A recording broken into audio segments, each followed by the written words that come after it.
Hi everyone, and welcome to the Texas Water Development Board's latest Water and Weather Report. I'm Dr. Mark Wenzel, a hydrologist here in the Surface Water Division of the agency, and today we'll be taking a look at conditions for our state at the end of August 2021. Let's take a look at some of the big water and weather headlines.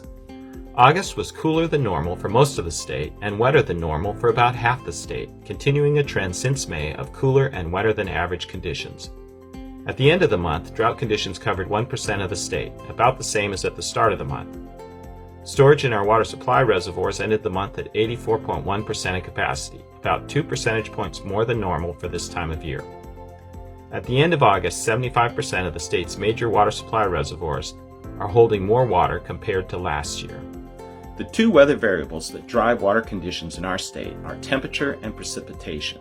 So far this summer, we've benefited from cooler and wetter than normal conditions. While not quite as good as previous months, August has continued that trend. Let's take a closer look.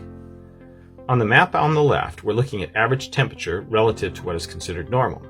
On the right, we're looking at precipitation relative to what is considered normal.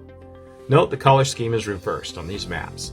From a water supply perspective, greens, blues, and purples are preferred on both maps. They show areas with below average temperature on the left and above average precipitation on the right. Not all areas benefited from both below average temperature and above average rainfall, but many areas benefited from at least one of these conditions during the month. Thanks to generally cooler and wetter conditions, we're ending August with very little of the state impacted by drought. The U.S. Drought Monitor map for conditions as of August 31st shows less than 1% of the state in drought, down slightly from the end of July. Having this little of the state impacted by drought this time of year is unusual. Over the last 22 years, we've averaged about 40% of the state in drought by the end of August. Since 2000, we've only had two other Augusts that ended with less drought area, 2004 and 2007. Cooler and wetter conditions this summer have also benefited our water supply reservoirs.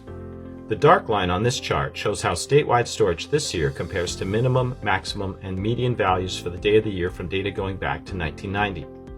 Also displayed are lighter lines that show how we did in 2020 and 2019.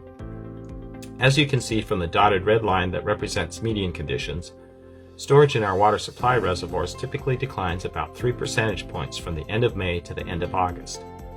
This year, the cooler and wetter conditions have reduced demands on our reservoirs while keeping evaporation low and inflows high.